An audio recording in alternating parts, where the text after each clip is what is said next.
Olá, então, voltamos aí para a gente falar mais um pouquinho sobre a questão da semiótica e corrigir os nossos exercícios que foram propostos aí. Antes disso, eu acho que a gente tem aqui a participação, se eu não me engano é do Diego, não é isso, professor? Então, a professora de Nova só vai colocar aí para que todos nós conheçamos qual foi a colocação do Diego. O Diego lá de Cerejeiras, professora. Ele perguntou como devemos, né, utilizar os símbolos no cotidiano escolar. Eu entendo aí não só como devemos, mas como podemos e como já utilizamos esses símbolos, porque às vezes nós já utilizamos e ainda não nos atentamos que são símbolos. Que são símbolos, exatamente. Puxa vida, Diego, muito obrigada aí pela sua participação. Vamos pensar assim, no ambiente da escola, né, que a gente tem aí uma diversidade de alunos, não é isso? Então, alunos, inclusive aí com esse processo de inclusão, né, alunos que têm necessidades especiais, vamos pensar aí nos alunos que são surdos, né, surdos mudos. Então, mais do que é necessário, muito mais a gente pensar em trabalhar com símbolos nessas situações, porque esses alunos, eles precisam interagir também, né? Independente da limitação deles, né? Ou das limitações, né? Eles precisam interagir. Então, vamos pensar aí, ó, num símbolo que a gente pode utilizar, por exemplo, na biblioteca, não é? Eu não preciso escrever a palavra biblioteca, né? O significante, a palavra, o material, mas eu posso muito bem colocar na porta da biblioteca o desenho, a gravura ou a imagem de livros, né? Que aí a gente já sabe que é a biblioteca. Um símbolo aí, por exemplo, para a sala ali de informática, né? O desenho de computadores, né? O desenho de esses meios tecnológicos aí. Então, os símbolos, eles podem ser sob a forma de gravuras, né, desenhos, eles podem ser visuais. Nós estávamos conversando aqui, né, comentando que os alunos, né, dentro de um contexto escolar, e nós, educadores, né, professores, diretores, quem trabalha aí na parte de manutenção da escola, né, na parte de serviços gerais, sabe muito bem que os alunos, eles criam os seus códigos aí fechados, né, que a gente vai falar um pouquinho de código aberto e fechado, né. Então, são símbolos, digamos assim, que eles convencionam entre eles, né, mas que funcionam ali, eles conseguem interagir. Suponhamos que eles querem combinar uma partida de vôlei, né? Aí dentro dessa partida de vôlei, eles vão lá e tem os símbolos, né, os gestos que determinam qual vai ser a jogada, né? Quando a gente está assistindo aí a um jogo de vôlei, né, pela televisão, a gente vê várias vezes as jogadoras, os jogadores, né, com a mão assim para trás e fazendo lá aqueles símbolos, aqueles códigos que indicam qual vai ser a jogada, qual determinado jogador que eles vão atacar ou quem vai pegar aquela bola. Então, é muito importante a gente pensar assim, ó, também que os símbolos, eles podem ser visuais, eles podem ser audiovisuais também. Vamos pensar no sino da escola, né, na campainha lá, em alguns lugares chama de sirene, né. Então, quando toca, isso é um símbolo, né, de que ou a gente precisa entrar para a sala de aula, né, iniciar os nossos trabalhos, ou tem determinada hora que também foi convencionado, que é para a gente ir para o recreio, né, para o intervalo, e determinado horário que é para a gente já sair, né, que acabou a nossa aula. Então, os símbolos, eles podem ser utilizados, Diego, de várias formas, sejam, vamos pensar até num gesto, né, num gesto que eu posso fazer. Eu combino com os meus alunos, né, digamos que eu sou ali aquela supervisora que fico cuidando dos alunos do pátio, né, enquanto eles estão no recreio. Então, eu combinei com eles, convencionei de que esse símbolo aqui, quer dizer que os alunos têm que olhar para mim, têm que prestar atenção. Esse símbolo aqui, isso eu combinei com eles antes, tá? Eu estou dizendo que é para eles pararem com aquela situação ali de bagunça. E aí o terceiro dedo, eu já combino com eles que eles nem queiram saber o que que é. Então, nós estávamos comentando aqui que os alunos, eles já pegam rapidinho o significado, eles dão significado para esse símbolo. Então, basta a gente chegar, levantar o primeiro dedo, o segundo, eles já começam a correr, se organizar. Então, isso nada mais é do que um símbolo meu, um gesto meu, né, dizendo que é para que eles se organizem, se comportem e tal. Então, Diego, assim, olha, espero que tenha sido clara, assim, a nossa colocação, que os nossos exemplos, assim, tenham contribuído para você entender como a gente pode utilizar esses símbolos aí em sala de aula, dentro, não só em sala de aula, perdão, mas dentro de todo o contexto escolar, né? Eu falei anteriormente sobre a possibilidade da gente pensar assim, nesses códigos fechados e esses códigos abertos. Então, vamos seguir aqui bem rapidinho nos nossos slides, ó, o que seriam, então, esses códigos fechados, né? Nós temos aí como exemplo, vamos pensar os pichadores, né? Os pichadores, embora para muitos de nós, assim, a gente vê uma pichação no muro, né, da rua, para a gente parece ali um rabisco, né, um desenho, um risco. Mas para eles, né, esse código, aquele determinado risco ou aquela determinada imagem, aquele código deles, para eles quer dizer tem um determinado significado, mas é fechado dentro deles.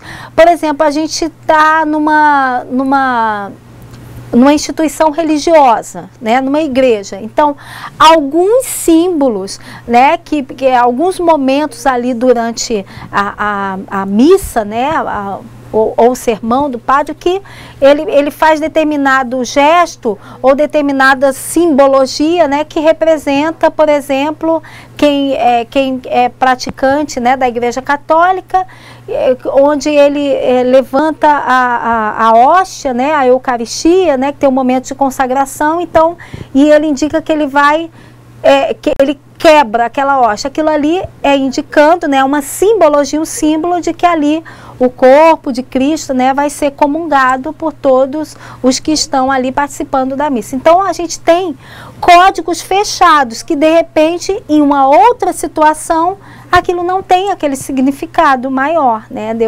Se eu estou também num momento assim de religioso, né, em que eu reparto o alimento, o meu pedaço de pão. Tem toda uma simbologia, a questão da comunhão, então são códigos fechados, não é isso? Mas a gente tem também, ó, os códigos abertos. Vamos voltar aqui para os slides, ó. Os códigos abertos, por exemplo, a gente tem ali a linguagem dos jornalistas, né? Essa linguagem de fácil acesso. Por exemplo, quando ele vai transmitir a mensagem, a informação, a notícia, ele fala da maneira mais clara possível para que todos nós, né, os telespectadores, a gente possa entender, a gente possa interpretar e trazer significado para nós, não é isso, professora? Alguma colocação? Isso mesmo. Relembrando aqui o exemplo que a professora mesma deu aqui na aula do sinal da sirene ou do sino na escola como sinal aberto. Toda a comunidade escolar entende esse símbolo, o que significa. E aí você também deu o exemplo do código lá entre os alunos, que eles usam lá um sinal para fazer algo até que não devia, né, escondido aí de quem está tomando conta do pátio, da biblioteca, do laboratório. E aí, esse código, então, é um exemplo de código fechado, porque só eles entendem, né? Quando a gente tenta entender, eles arrumam outro. Mas é um código fechado. A sirene é aberta, todos entendem. E esse já é fechado. É um bom exemplo para vocês diferenciarem aí código aberto e código fechado. Até um piscar de olhos, né, professora? Assim, eles estão lá fazendo uma determinada coisa que não deve, né? Estão na prova, por exemplo, né? E aí dão uma piscadela de olho pro colega, ou então uma cutucada, ou então até um espreguiçar. Isso é um código ali, ó, fechado entre eles, que nós, assim, a gente tem que ser mágico para tentar interpretar, olha aí, ó, buscar significado para esse símbolo. Ótima a sua colocação, professora. Então, assim, não só os alunos dentro da sala de aula, né, mas em todo o ambiente escolar, né, uma comunidade, assim, que vai participar de uma reunião, né, vamos pensar assim, mas a reunião vai ser aonde, né, então, ou então, do que a reunião vai falar? Então, quando a gente diz assim, pauta da reunião, né, já indica, né, já é um código dizendo o que a gente vai, o que vai ser dito, o que vai ser conversado nessa reunião. E o próprio, esses códigos fechados, não só dentro do contexto escolar, mas a gente tentar trazer exemplos de fora, né. Pensa aí no nosso cotidiano, a gente vai numa loja, numa determinada loja, né? A gente às vezes ouve o vendedor lá, você pede uma determinada peça e aí o vendedor vai e fala assim, traz a peça tal, código tal. Aí ele fala o número que pra gente a gente não entende, né? A gente não sabe que número, que código é aquele. Mas entre eles, né, um código foi fechado, foi convencionado entre eles, que aquele código, aquela determinada numeração seria aquela peça de roupa. E voltando aqui, ó, nos códigos fechados e abertos, quando a gente fala em jornalismo, claro que entre eles lá, por exemplo, no ambiente lá de trabalho deles, né, na sala do editor, do programador, eles têm lá os códigos entre eles, né, os códigos fechados. Mas quando eu digo abertos, esse exemplo é quando ele está passando a notícia, a informação, né, chega lá à noite e no jornal que a gente está assistindo, e aí ele passa aquelas informações que tem que ser de fácil acesso a todos, para que todos possam trazer significado para aquelas informações. Então, só seguindo aqui para terminar, antes de concluirmos os nossos exercícios, né? Então, a gente tem a interação entre as pessoas, né? Isso aqui já foi dito, né? Pela linguagem. Então, tudo é uma convenção, gente. Nós temos aí códigos de comunicação. Então, pensar que os códigos eles podem ser abertos, fechados, né? Os abertos aí esse comum a todos, né? Convencionado dentro de uma sociedade. Vamos pensar aqui num código linguístico, né? Num símbolo, por exemplo, da paz, né? Por que pensar na pomba branca como símbolo da paz, né? Por que não a pomba negra? Ou por que pensar no corvo, né, aquele pássaro preto, símbolo de agouro? Então, tudo isso, gente, é convencionado num determinado momento aí da história, da humanidade, né, foi convencionado que a pomba, né, naquela cor, o branco em si, simboliza a paz. Vamos pensar aí no Rio de Janeiro, né, minha terra natal, né? Então a gente tem muito latente lá a questão da violência, né? Então, quando os moradores de uma determinada comunidade, eles estão tão saturados, tão cansados de dias de extrema violência, o que eles fazem? Eles colocam nos terraços, né, a gente chama nas lajes, né, das casas deles, lençóis brancos, né, ou então penduram em cabos de vassoura, nos varais, né, dos terraços das casas deles, a cor branca, isso simbolizando o quê? Lençóis brancos simbolizando o quê? Que eles estão pedindo paz, né? Chega de violência naquela região. Então, isso aí é um código, é um símbolo, né, aberto a todo mundo, foi convencionado, né, dentro de toda a comunidade linguística, né, todo mundo, toda a humanidade, que o branco simboliza a paz. Então, a gente tem aí um significado que maior, comum a todos, né, de toda uma sociedade.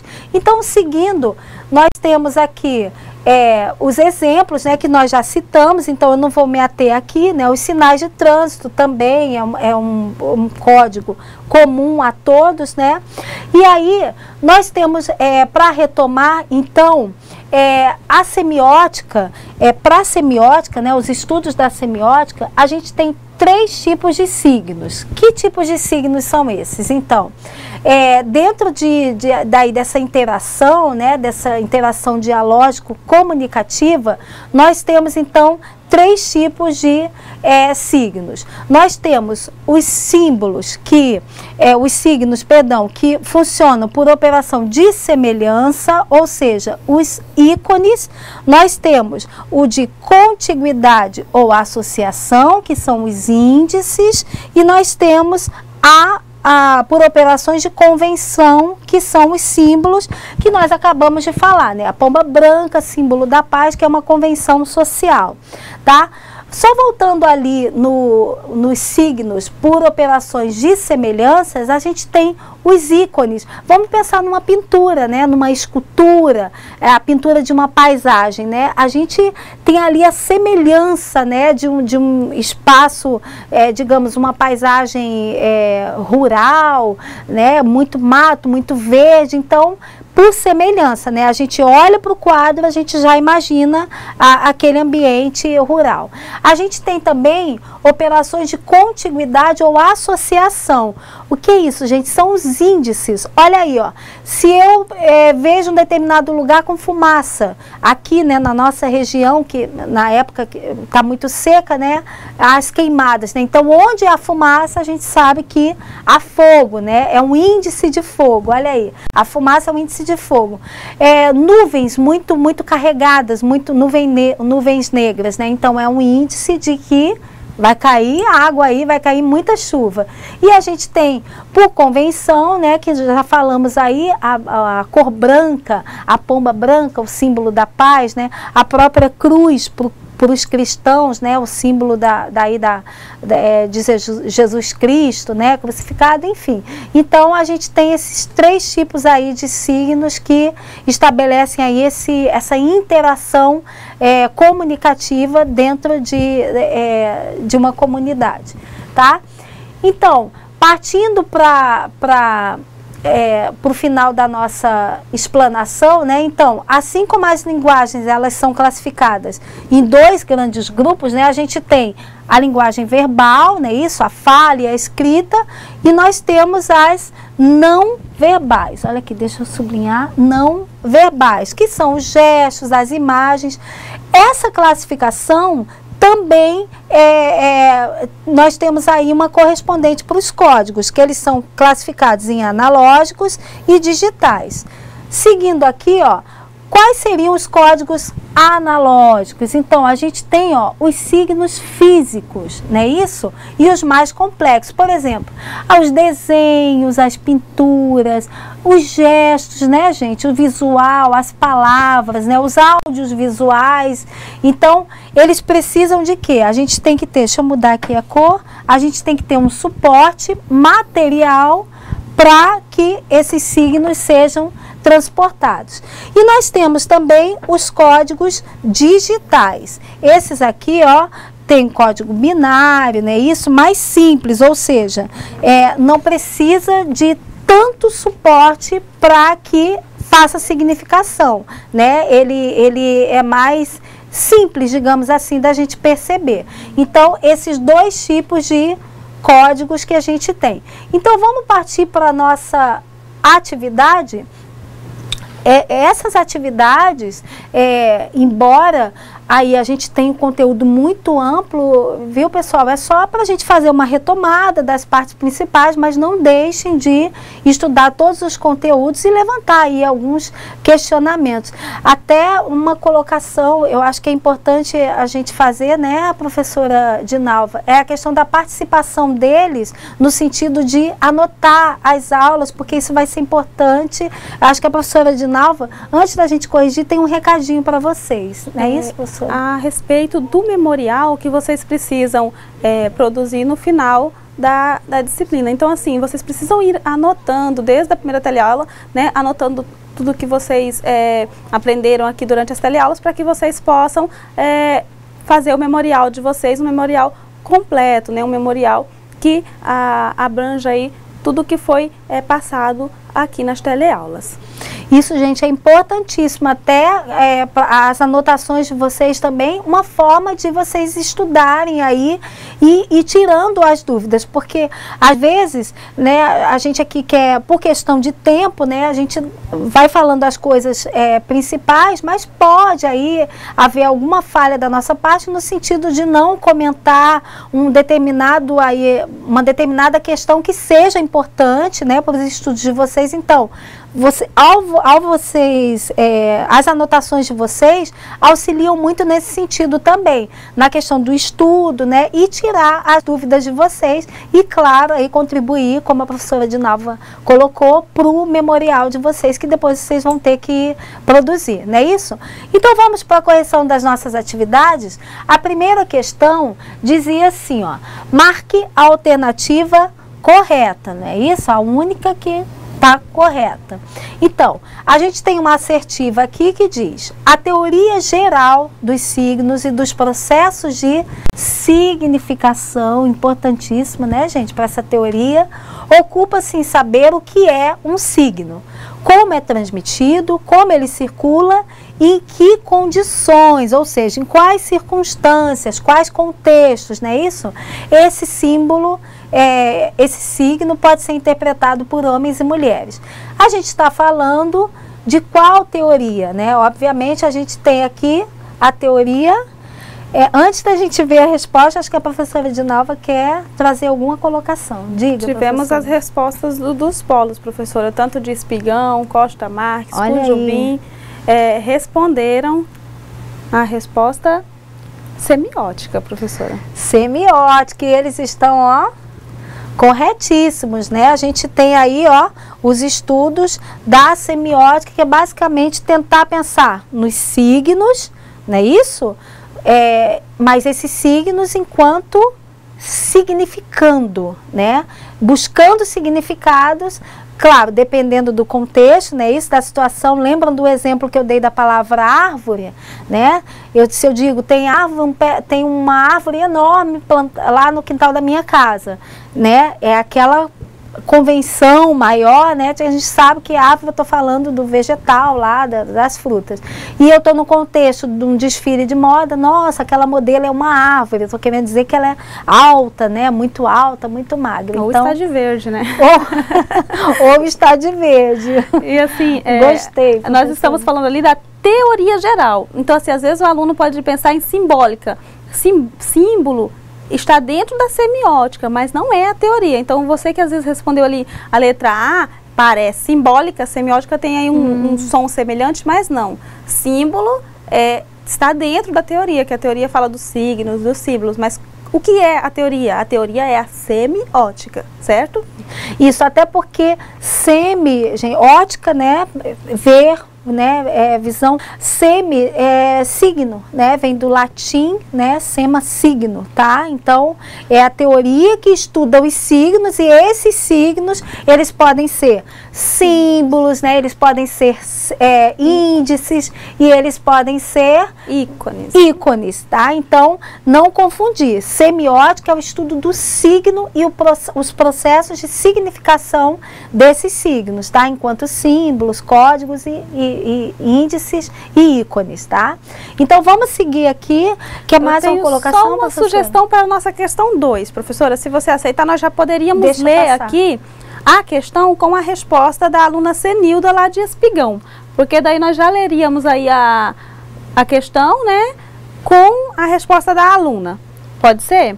Então, pode. Então, você prefere que eu passe o slide já, ou você lê e depois a gente mostra o slide? Eu acho que você já, como você decide, mas eu acredito que já pode passar, e eu já leio aqui com a resposta da Cenilda de Espigão, que ela disse na questão 2. Ela já foi ali, né? Marque a alternativa cujas palavras completam corretamente o parágrafo. E ela já mandou aqui esse parágrafo completo. E aí está escrito assim: a interação simbólica, entre parênteses então está a comunicação, só é possível quando signos são usados em contextos que lhes possibilitem significar, ser interpretados.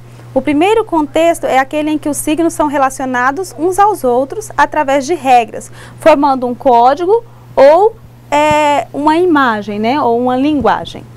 E aí tem também aqui a aluna Jennifer, né, que respondeu que a questão 2 é a letra C. Ela não reescreveu, mas ela disse que é a letra C. Exatamente, olha, essa questão, muito obrigada aí às alunas, né, que participaram, e a todos vocês que participaram. É isso aí, olha, gente, esse parágrafo, né, para que ele se tornasse corretinho, embora a gente tenha ali nas alternativas palavras que estão dentro de todo esse contexto que a gente trabalhou, né, mas aqui completa, correta, de maneira correta, é justamente pensar aí nessa interação de símbolos, né, ou seja, essa convenção que nós fazemos e que todo mundo interage, todo mundo entende, todo mundo busca o mesmo significado, claro, dependendo da situação, seja ele, embora a gente tenha, né, os abertos, os códigos fechados, né, mas todo mundo procura o quê dentro dessa teoria? Buscar significados para toda essa simbologia. Então, basicamente, a teoria dos estudos da semiótica, essa teoria, ela vai pensar no seguinte: o que eu posso transformar,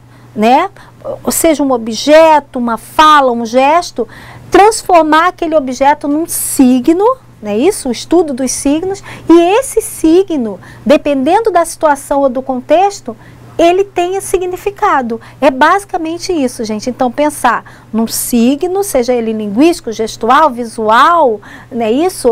Auditivo, não é? Lembra do sinal da escola, né? Que é o símbolo, indica aí um código, né? De que é para subir, para acabar a aula, para ir para o recreio. Então, esses signos, eles têm que ter significados, tá? Dependendo da situação em que a gente está. Podemos seguir para a próxima questão ou tem mais alguma colocação? Podemos sim, só lembrando aí que a aluna Jennifer é lá de Costa Marques, né? E ela respondeu a questão C. E a Cenilda de Espigão. Cenilda de Espigão e Jennifer de Costa Marques. Olha aí, obrigada demais, muito obrigada pela participação de vocês. Vamos para a nossa última questão, que aí é uma questão dissertativa, não é isso? Então, se tiver alguma contribuição aí, tá? Mandem para a gente rapidinho que dá tempo. Vamos lá. Ó, nós temos ali, ó.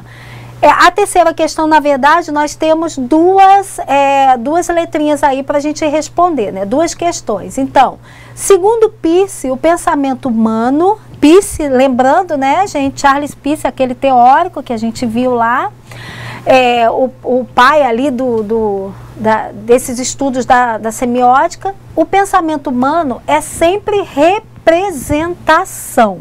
Olha aqui, ó. O que ele quer dizer com isso? Não é? Então, professora, vamos ver a colocação aqui da professora Edinalva. Os alunos responderam aqui, o aluno Delcinilo e a aluna Áurea, lá da tutora Keila. Eles responderam que o homem pensa sempre alguma coisa por meio de outra, né? Aí é na questão 3, a alternativa A, né? O que Peirce quis dizer que o pensamento humano é sempre uma representação? Que o homem pensa sempre alguma coisa por meio de outra, né? E está correta aí a resposta da Áurea e do Delcinilo, tá? Muito, muito, muito legal, muito pertinente, é isso aí, ó. Eu sempre penso em algo tentando representar esse algo, né? Buscar significado para esse algo. E quem vai trazer o significado é o interpretante. Eu que estou aqui, ó, tentando passar as informações para vocês e vocês aí a todo momento tentando interpretar. Então, muito obrigada pela participação. Vamos para a segunda questão aqui da número 3.